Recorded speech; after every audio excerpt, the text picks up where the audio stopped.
Hey, how's it going, everybody? Cowboy Tim coming to you from behind the cramper here in the galley, making myself bacon and eggs this morning. I'm looking for a spatula. I've already cooked the bacon. Hang on a minute. Got my little spatula right here. Here's my eggs. Cooked them in bacon grease. Normally I scramble my eggs. I'm just going to flip these, although I just broke one yolk. Let me do this. I don't care if they break a little bit. There you go. That'll work. The galley works great. Making my own this morning. I wanted to make a little video for you guys and show you what a great life it is to be out here, and how I've decided that, you know, I've shared before on another video when I used to go fishing out here all the time. I was an avid offshore fisherman for years when I grew up here. And we would get on a spot and start catching fish, and we were pulling them in, you know, and we're like, we're catching fish, let's move. We figured we could get bigger ones or more somewhere else. And it's the same thing I was thinking about with the camper here. You know, hey, I got a great camper here. I just went on a big cross-country trip. I had a great time. I can't wait to get back out there again, which I'm going to do next week. And I had such a good time with this. I mean, look at this. I got everything back here that I need, and I said, man, look, let's trade it. Let's get something else. And I'm just thinking crazy. And that Toyota Tundra I have is the best truck you can buy. One of the best trucks. I'm not saying that Ford diesels or Chevys or any of these trucks aren't great, because they do what they're supposed to do. They're commercial grade. But what I'm doing, even including pulling my Flagstaff, is more than good. Let me just show you what I got going on here. I'm going to turn this eye off. This eye and that eye with one click. Watch. This one I don't use much, so there it is, 2 clicks. But that one there, every time, 1 click, every time works. But it's just so nice to be able to, I know that sun is making it, put you over here. It's just so nice to be able to just do all this outside. It feels fun than being inside. It's like you're really camping. And of course, you know, I'm here on Tight Pants Point. It's a real nice place. There's my bacon that I've got cooked. I'm gonna take it off the towel and throw these eggs right on here. Look at that. And then I've got my my hose here, and my dishwasher soap and sponge and all that to do my dishes, with a dishpan, a pot here. I got a sink and all that. So I've got it going on. And I'm going to grab my friend Tim that came to see me in Nevada. He's a garage sale picker, and he brought me, I mean, I got so many pieces of silverware now, and forks and knives, and I really could use some of that Killer Dave's bread, which I actually have down in the refrigerator in the tiki hut. Let's walk this down there, have breakfast together. I was going to make another pot of coffee, but I didn't. I guess I'll grab a bottle of water, or maybe even a Diet Coke. That's got a little caffeine in it. I know they're no good for you. And we'll get some bread. We'll have this breakfast. And I wanted to talk to you guys about how things have changed from the old days until now, and specifically Florida. So be right back. Well, change of plans. I decided this is a better view. I'm on the picnic table right out here near all the boats, and I put the water behind me. And I'll just have a little Diet Coke for some caffeine with my breakfast. And I decided not to even go down to the tiki hut, to the refrigerator there, where I have my Killer Dave bread being stored, and eschew the bread this morning.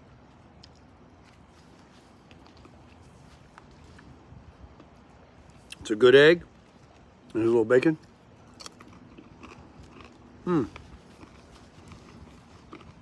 Bacon and eggs outside, sitting here. Quiet. yesterday and Saturday, it was because it was an absolutely picture perfect weekend. Highs in the upper 70s, right at 80 degrees. You know, later in the afternoon with a cool breeze, not a cloud in the sky. It was an absolute weekend that everybody that owned a boat, that wanted to be outside, got outside. They went to the beach. They were up and down the Intercoastal here in their boats. All the waterside restaurants that are on the Intercoastal here were all jammed and having lunch, and there was live music going on, and South Florida living. And you can just imagine, you know, Fort Lauderdale, Miami, all the way down, all the way to the Keys. It was just like Florida was absolutely off the chain this weekend with the weather, because it can be so brutally hot here and humid, and it was almost like California weather this weekend. It is today. I think a high today is only going to be 76 or 77. There's a light breeze right now. You can see the water doesn't have much of a bump on it, so the winds are light. That's why I don't need my microphone or anything. And the sun is up. It's about 8:30 maybe in the morning. I had a good long conversation with my friend Pete this morning that lives in the Philippines. He used to put these boat lifts in, these elevators, and that's what he did around the South Florida area here for 20, 30 years. Now he's down in the Philippines, retired, living on his Social Security, and he's having a good time. And our conversation was long because he likes to catch up every now and then. And every time we get on the phone, it's a long talk. And I wanted to talk to you this morning about the old times and the current times and what I've witnessed in the 25, 30 years that I've lived here in South Florida. But first, let me just finish my bacon and eggs here. I'd have to eat in front of you, and we'll come right back. Won't be but a second for you. All right, so that didn't take very long, did it? It didn't take me long, actually, in real time either. That was so good. In fact, I'm pretty sure that was the best bacon and eggs I ever ate in my life. So anyway, I'm out here on the dock of Teddy's and Jolene's property here at what we call Twin Palms, just off Tight Pants Point there, where I'm laid up so comfortably. And we were talking, we're always talking, and we got to talking about how I met Teddy and back in the day, and when I first came around, how quickly 20 years has gone by. And we were talking about things in South Florida here and how it used to be. And a lot of the people that I was sharing it with, you know, they've been here for a while. Some haven't been here very long, but they haven't been here as long as I have, because I went to school here in Lake Worth. And I was saying what I remember, and they were like, really? So we Googled some things, and I was even shocked myself. I wasn't really shocked, but it was quite alarming to hear the numbers. So there's so much I have in my mind I wanted to talk about. But first, it was just about how the property here has evolved, and not drastically different from the way it looked, but yes, because with all the touches that Miss Jolene's done with the rock farm, a rock yard there that she placed all by herself, one at a time. The fact that 2 properties were built in recent years adjacent here, that for many, many years, this was just one long empty jungle except for this property. And we used to actually be able to come in from the property next door. Not this one so much. The one over here was very rough and raw, and Teddy owned it and he sold that. But this property over here was open and flat, and there wasn't much growth on it. And we would take vehicles and drive in that way. We had this big circular drive back here in the back, and it made this place actually feel 2 or 3 times as big as it does now, because now we're bordered in, and there's a house over here and a house over here. The lots are deep, but they're not, you know, they're pretty wide, but not that wide. Not as wide as we used to have the liberty of using this land over here until this person built right there. So we was talking about how, you know, time and changes and more houses are being built, and Ocean Ridge right over here where Susan Lucci's house is. Almost every home over there has been destroyed and a new home built. Got us a jet flying into Boca Raton there, private jet. You hear him coming down on approach. And it was all basically Florida homes. And while it was always a very luxurious place to live called Ocean Ridge, because they had the water back here, the intercoastal, and the ocean's just on the other side, the homes were those typical CBS block, single level, big ranch style homes of where people with a little bit more money live, because, you know, nobody lived, this is what I'm trying to get to, nobody lived inland. What was the reason? Everybody wanted to be near the water, and they were giving land away here. I mean, homes were selling for $20,000, $30,000 and $50,000. I mean, if $100,000 or $150,000 in Ocean Ridge was like $1 million. Rent for a villa, when I used to be young in the car business and I was married, I think we paid like $350, $485, $450, $425 for a two-bedroom villa or an apartment or home. Actually, a home. That's right, a little house with a garage. You could rent $300, $400 a month.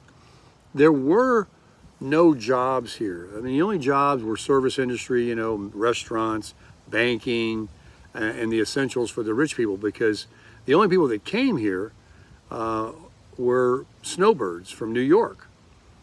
So we have in Florida now, with the infrastructure and the corporations and the different headquarters of big corporations worldwide that are, you know, Miami and all the, well, that was always a pretty big town, but nothing like, you know, it is now. From here to Miami is just solid, and all the way out west.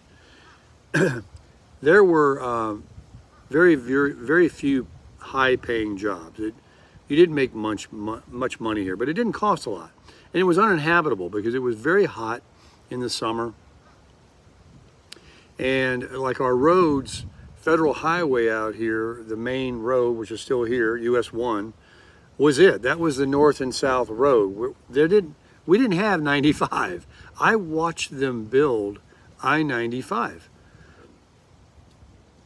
It was Federal Highway, and there was no traffic, because this is what I found that was really alarming that sparked me to make this video, is there is now 23 million people residing in Florida, probably with 35 million on any one day here, with the Disney Worlds and the Miami and the Palm Beach tourist attractions that are here, people that don't actually reside here.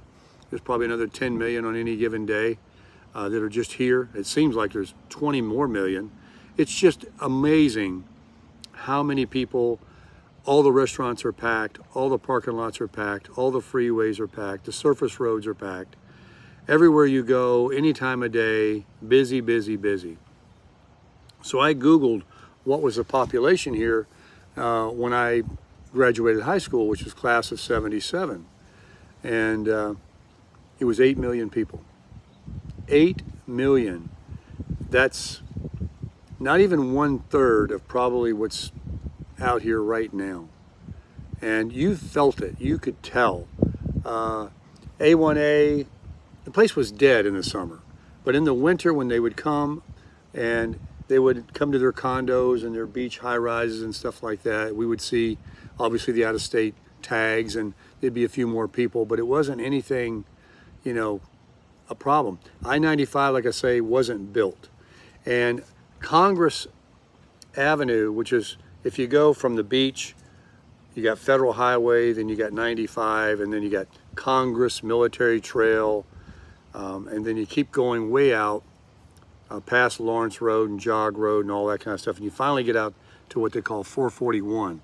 That's where like Wellington is and stuff.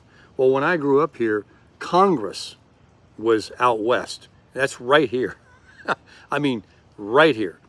Military Trail was like the end of the world. I didn't even think Wellington existed. If it did, it was, you know, just the horses and stuff. It was a small community. Now it's a very wealthy community, renowned with the polo club, you know, with money like Boca Raton. But now, money has spread like cancer to every nook and cranny, from Miami to Jupiter, to the very end, the north end of Palm Beach County, and as far west as Wellington, all the way out to 441. As far as you can drive now, there isn't one speck of an empty lot, an empty parcel of land.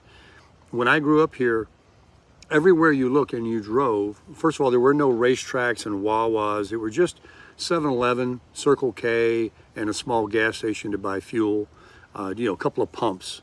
Now you go to a Wawa here or a racetrack, it's like Buc-ee's.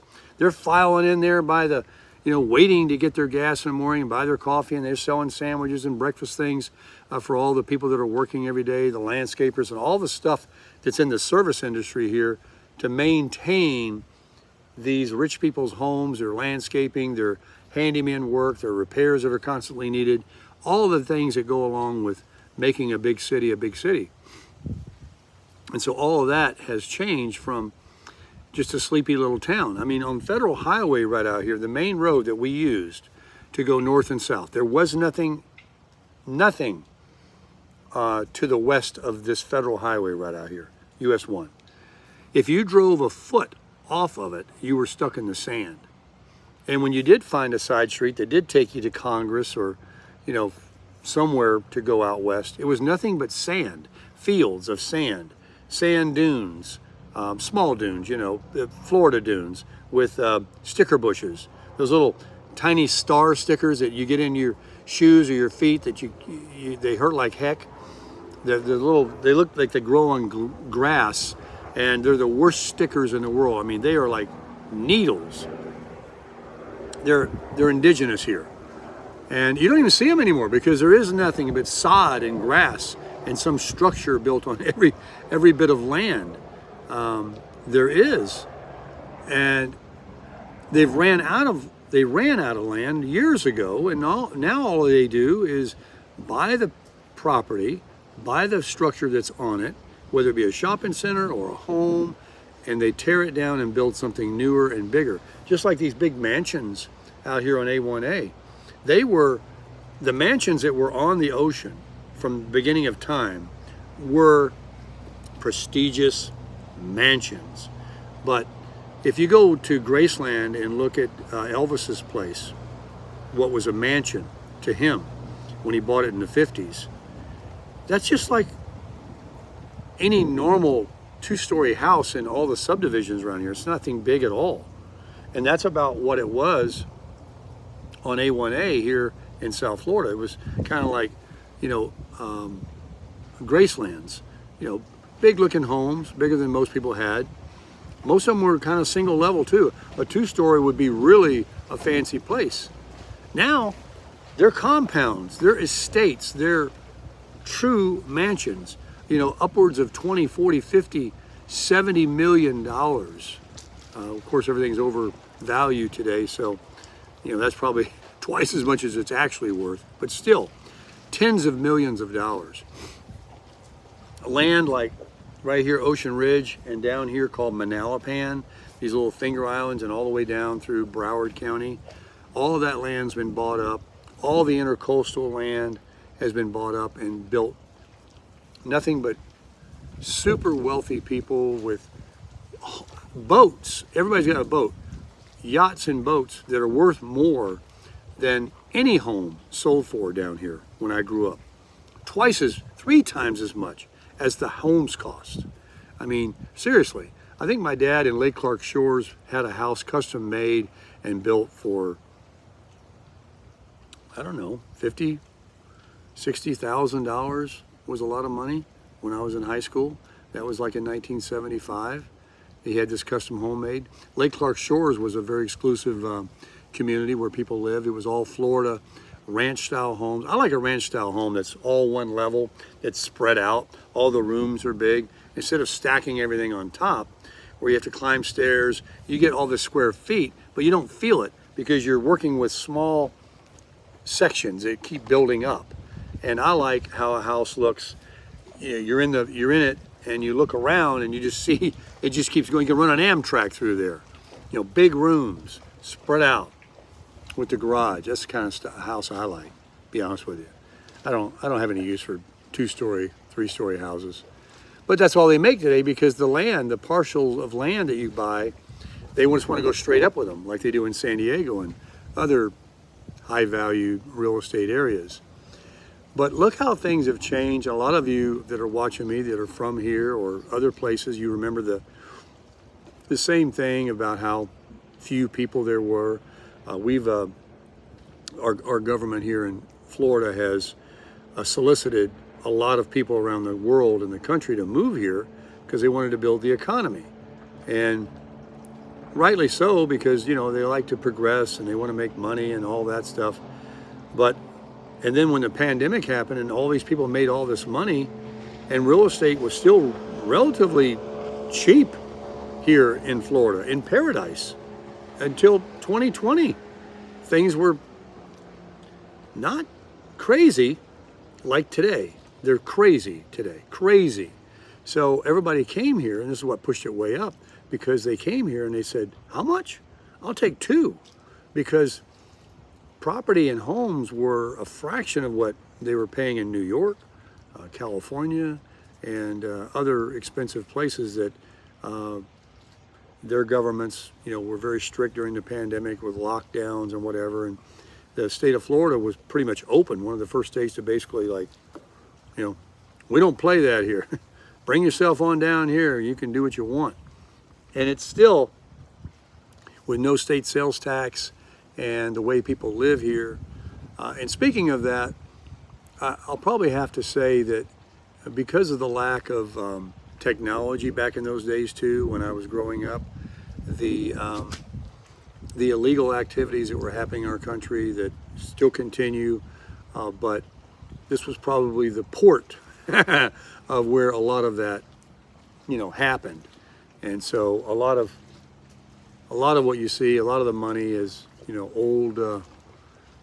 old money from things that happened here that people turned a blind eye to, or they just didn't have the technology.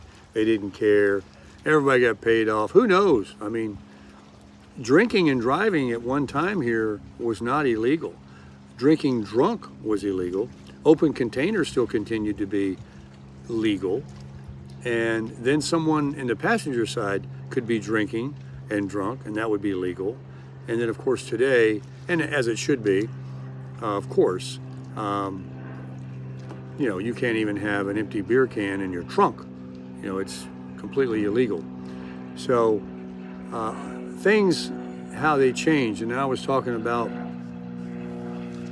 going to high school where when I watched them build I-95 here in 77, we didn't have cell phones. I don't even think we had pagers, really. And we didn't have microwaves, we didn't have computers. We hung out outside. We didn't have video games. The kids were always getting together on 10-speed bikes, and we were riding all around Lake Worth to meet each other and go to parks or go to the beach and hang out. We didn't have, and then finally, when we did get old enough in high school, we got cars once we were old enough to drive. And everybody was driving cars now that are worth $100,000. I mean, everybody had a Chevy Nova, an SS Camaro with hideaways, Chevelles, and that was the parking lot. It was full of them. I mean, those cars now, you can't even find them, or they don't drive them. They've all been restored, and they're worth thousands, tens of thousands, $1 million. It's crazy how things have changed. And that was a run-of-the-mill car. And we played on the water a lot as growing up here in Florida. We all had a boat. The family gave us a little boat with a small tiller motor. Some of us had motors with the steering wheel in the front, little boats like that. We would fish. We would do what there was to do here. And so a lot of us fished the piers, the inlets. We had a boat.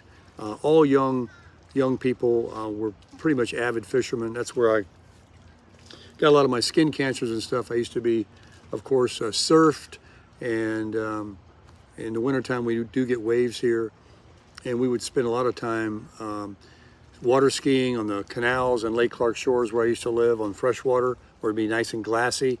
Slalom skiing, we barefooted, we tubed, we did everything, you know, and the trouble we got into was minimal. We'd buy some beers and take a cooler of beer and drink some beer out there, and you know, get with the girls, and just, you know, life was more pure and simple, and no one knew anything unless we got together and actually talked about it, or talked on the phone.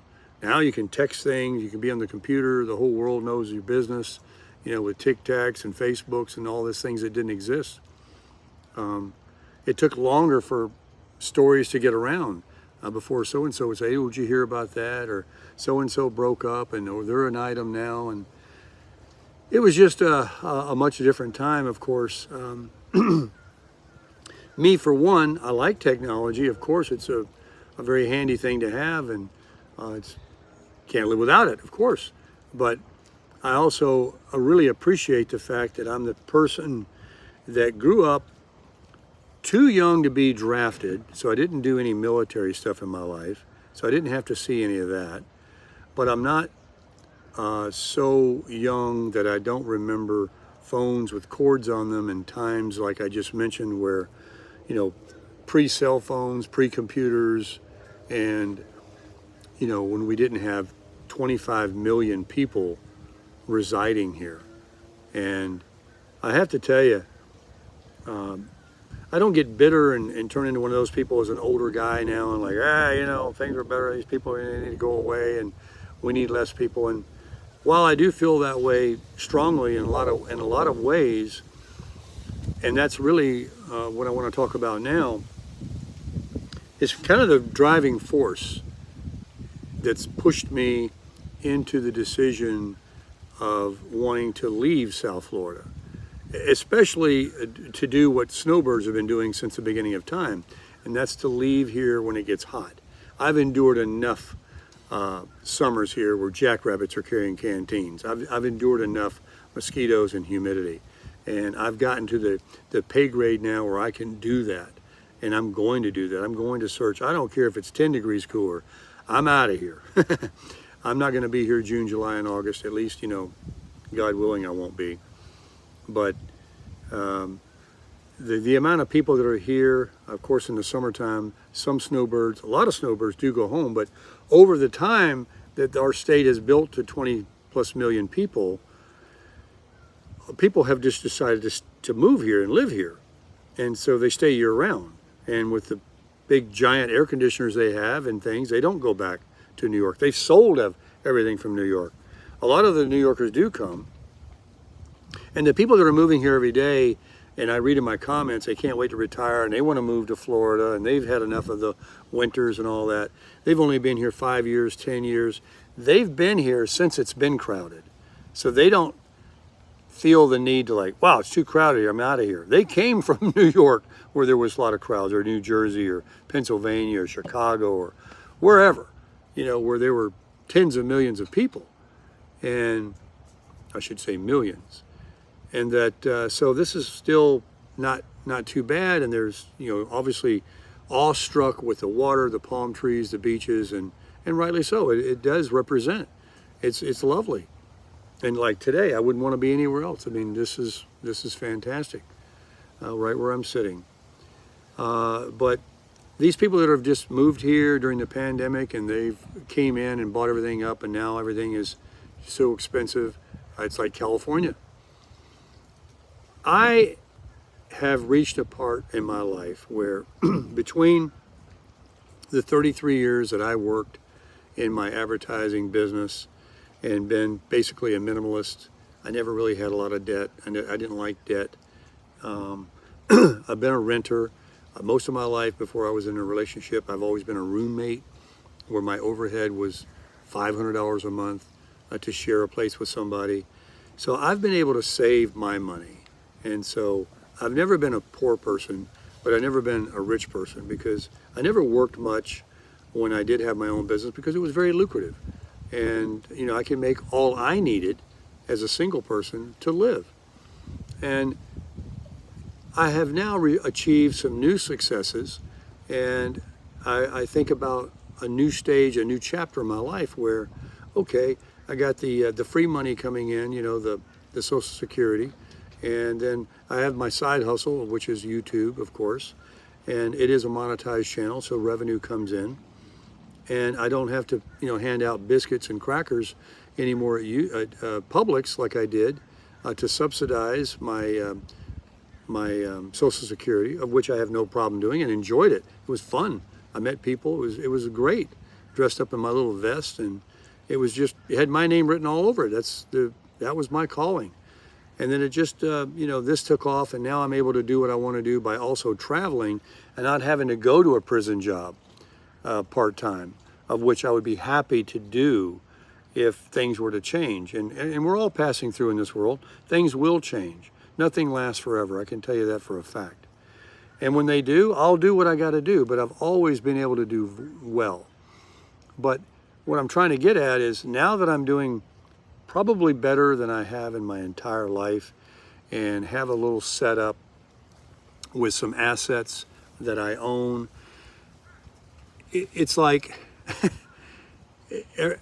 everything is always, there's a catch. So now I'm in the same equal position as I've always been in my life, not buying property, because first I didn't want to buy because I thought in my business I wanted to keep moving and finding fresh territory. And if I had a home somewhere, I would be stuck there. And if I left, I would have to pay for somewhere else plus that. And if I rented it out, are they going to pay? Are they going to take care of it? So this was one of my driving forces of never really buying. And plus I was always a roommate. And the whole idea just didn't seem like, the fact of building equity and that kind of thing, of which a lot of people have done and made very well for themselves on buying and selling multiple homes in their life to afford them the big homes they live in now because of how they kept growing one, leapfrogging over the other. But now that I'm in a position to where I can potentially do something like that, but I would have to roll the clock back about 30 years or at least 10 years. And so the devaluation of the dollar and the evaluation of the overvalued real estate, not to mention the fact that Florida is down to one or two insurance companies, that every home that has to have insurance has to have it if they have a mortgage, only has one or two choices. They're the only game in town. And they want to leave because of the hurricanes and the insurance companies want to take money in. They don't want to give money away. They don't want to pay for things. I mean, it's a profit deal, right? So a lot of them have left the state, and now people are hung out on increasing hurricane, flood insurance, and property taxes with the evaluation of the houses. And so a lot of people that even don't have mortgages are saddled with these big bills that they get every year of these new increases. And so it's just kind of taken the fun out of it. I like to say it's like when you buy a nice new truck or a car and they want $800 a month for a car payment or even $600 a month, it takes the fun out of it. I mean, who wants to, even if you're willing to do that, after a couple of 3 months and the newness is wore off, you're like, what have I done? That's why I kind of reevaluated the whole idea of changing from the Cramper, and getting a big diesel truck and more maintenance and all that goes along with it. And I've leapfrogged in a very smaller way than a lot of people have because I live a different life. I'm still a minimalist. I still have very little, but what I have, I own. And I've gotten to the point what I do own is a very reliable and a newer thing, like something to live in, something to travel in, something to drive in. And I still just have to cover my mouth to eat, and clothing on my back. And so really, that's all I have. Some people might look at my videos from just a year ago and say, oh, you've really changed. Well, you can't blame a man for trying to better himself. And if I've been able to get a nicer, bigger vehicle that can tow an RV, but I'm still not buying a home or paying high rent in an apartment, and I justify the depreciating asset of an RV of paying itself back by what I'm not paying for an apartment, of what I'm getting back every month of what I'm paying for an RV rent. To me, I have my own thing. I do me, right? You do you. And so I've always been frugal. I've always thought things through. And even though I talk about maybe jumping off the deep end and doing something, and that wasn't even going to be that big a deal if I got that diesel truck and different things. I could have sold the Crasher, or, you know, somebody sent me a video or a comment this morning. I looked at some videos of the new Flagstaff 16-foot campers called the E-Pro and the Geo Pro by Rockwood, which is the same company as Forest River, built on the same floor. And it is a Wolf Pup 2024 on steroids. It is the FK25. It is the 25 FKBS on low steroids. It is that quality unit. Walk-on roof, light cabinetry, looks the same but shrunk down, easy to tow, 3,000 pounds, half the weight, a Murphy bed in it, a little sacrifices here and there, less closet space without the big sliding mirror, no slide. I think some of them have like a one little slide. Really in 2024, not 2023, nothing old. This year, the current one, check them out. My goodness, is that got me thinking. Is that the future for Sarasota, Tim? Is that the ideal of running around for the next year or 2 or 5 or however long I want to keep this up? Is that the unit that I can go into? Sell the Crasher, sell the Cramper, keep the flags, the Crusher, my 21 Tundra, and make a life of seeing this great country we have, this beautiful country, become campground hosts, do different things. As a single person, it's more. I mean, look, I'm very happy when I made the breakfast this morning with the little galley and sleeping in that wonderful bed I've made in there, and air conditioning and heat and toes like it's not. I'm very happy. But when it comes to actually being able to place to shelter, somewhere to shelter in place, and this 24 Flagstaff, don't even get me talking about it. My goodness, if you look at it, it's the 16-footer, a 15-footer maybe. I got it saved in my YouTube saving watch later file. The Rockwood is the exact unit with a different model number. Like the model I have, the Flagstaff 25 FKBS is the Rockwood 1601 or 11 or whatever they call it. It's the same exact RV. Well, the two Forest River units that I'm talking about for 2024 with the Murphy bed, they're going to go like hotcakes. They're going to absolutely go like hotcakes. I'm sure that, I don't care what the market is, they're in the price point of, they say that, you know, 37,000, 30,000. I would say forget that. That's all I gave for my 25 footer. And the quality and all that is there in that smaller unit, but I would rather have the mansion that I have with, let me get rid of this notification, the mansion that I have for the same amount of money. But then I read I can buy these units that I'm just talking to you about for maybe 20, 25,000. But I mean, they got to fly off the lots for that. They got to fly off. And here I am promoting them, hurting myself because you can't buy a used one. You know, last year's unit isn't what I'm talking about. It isn't this year's unit. And I could switch out what I have for one, even if it was more money, and do that. I have that option. But I don't know what I should do. I want to think things through. I really appreciate the comments I get of all the ideas that I don't think of everything. And the ideas were all over the place.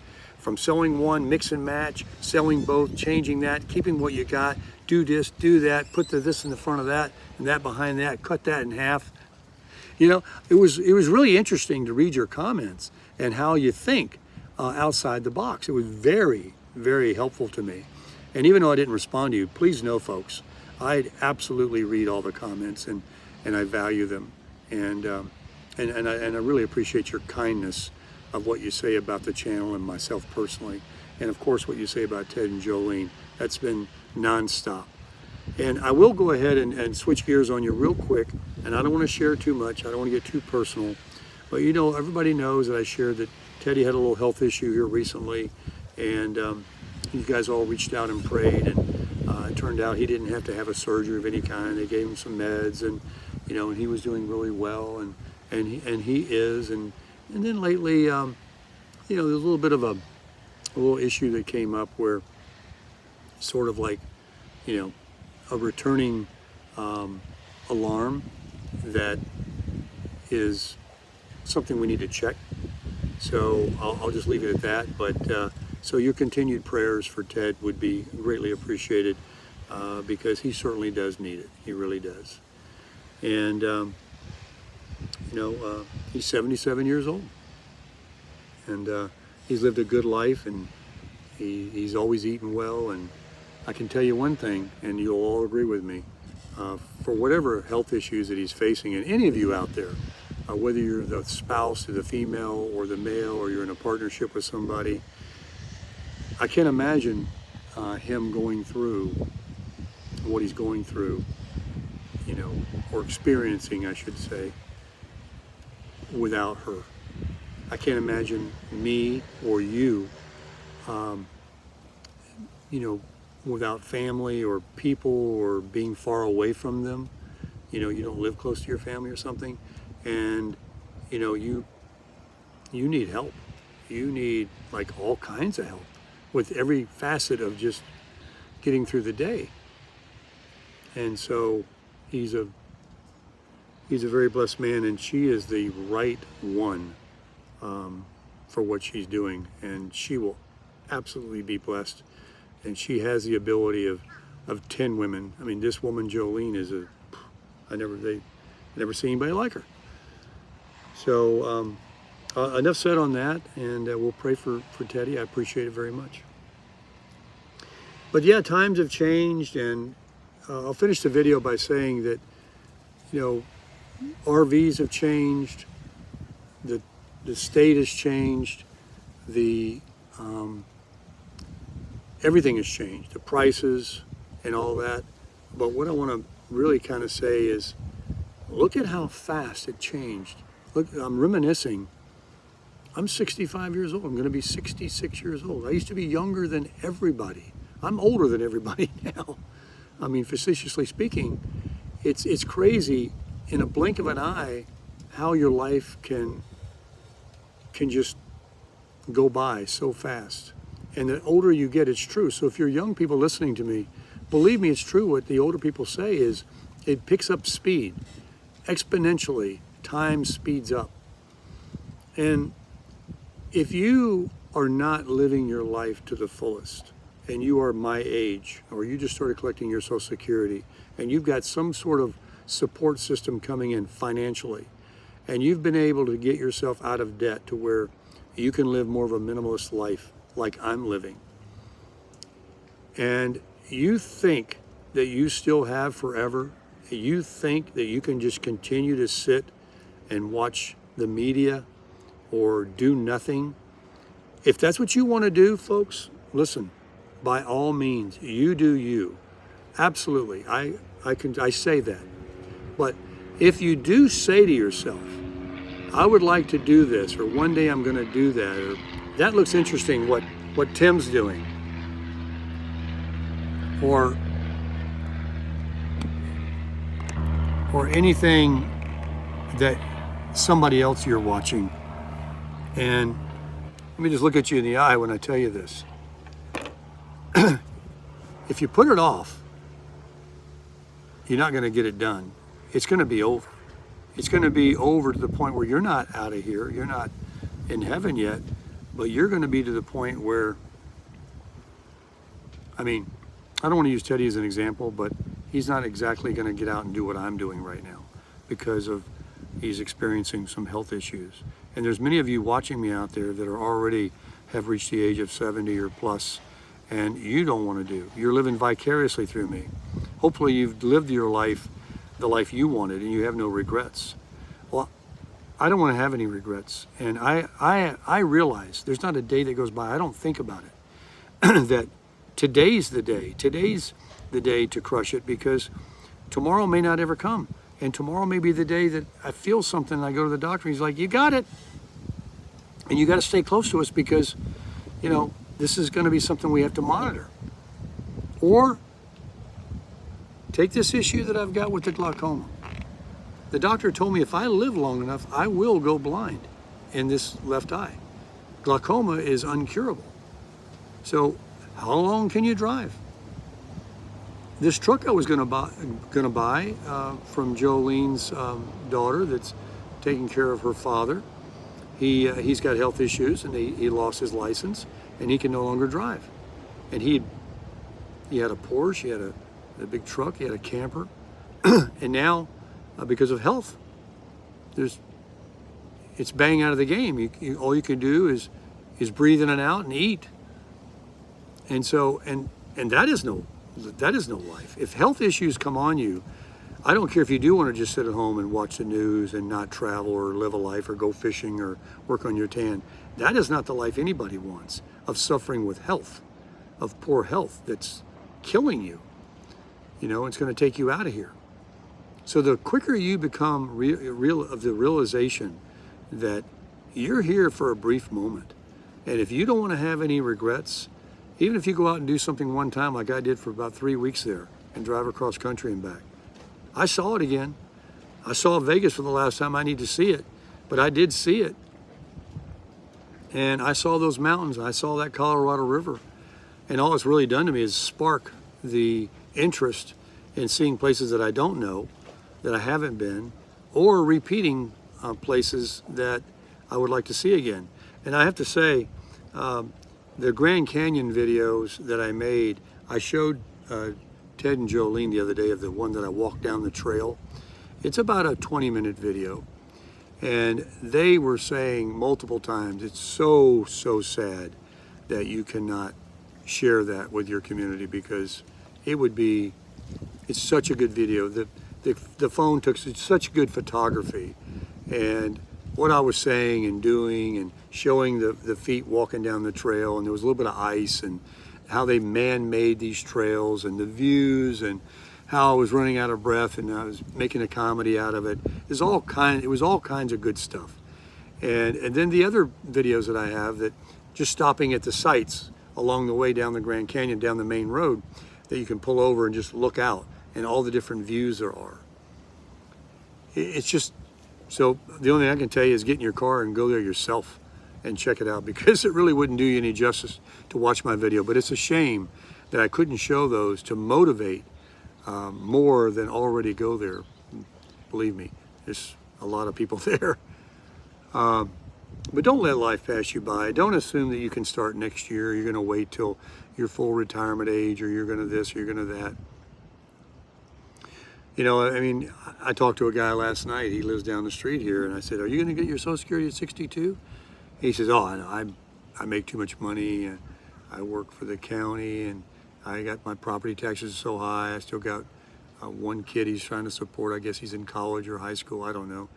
And I think he's got one in high school, because he's only maybe 59, and they keep hitting him with a higher flood insurance and all that. He's thinking about not even having insurance and just putting it in the bank because they want so much money.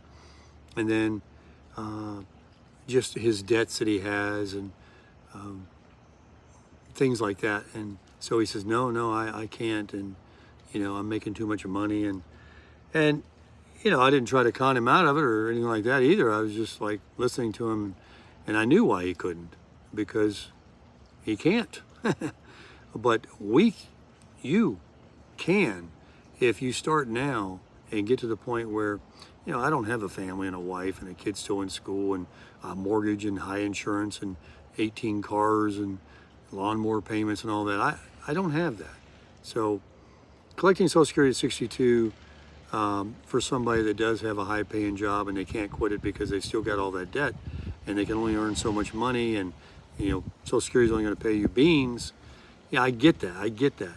But that doesn't mean that I still don't advocate, because what good is it to continue to do all that and life passes you by? You're just working to pay for all that. Yes, it was his dream to own this home, and he has his things, but he's a slave to it. And maybe you feel you're a slave to it. Maybe you don't feel like you're a slave to it. Maybe you don't feel like you're a prisoner to that job. Maybe you don't care that you have to go in to make that money to pay for that. But I say, folks, when you're in your 60s, life just starts picking up the speed so fast, and I wouldn't change anything. I mean, I'm doing what I want to do, and whether I have a lot of money or not to say I own this big home over here, or I've built all this equity, or I got this and I got that, and I pay all these HOAs, and I got lawnmower people to come out and cut my grass, and I got all these things that I pay for every month that never go away, because those aren't things you pay off. Those are services that you continue to pay. And I got all the streaming services, and that's what you want, then crush it.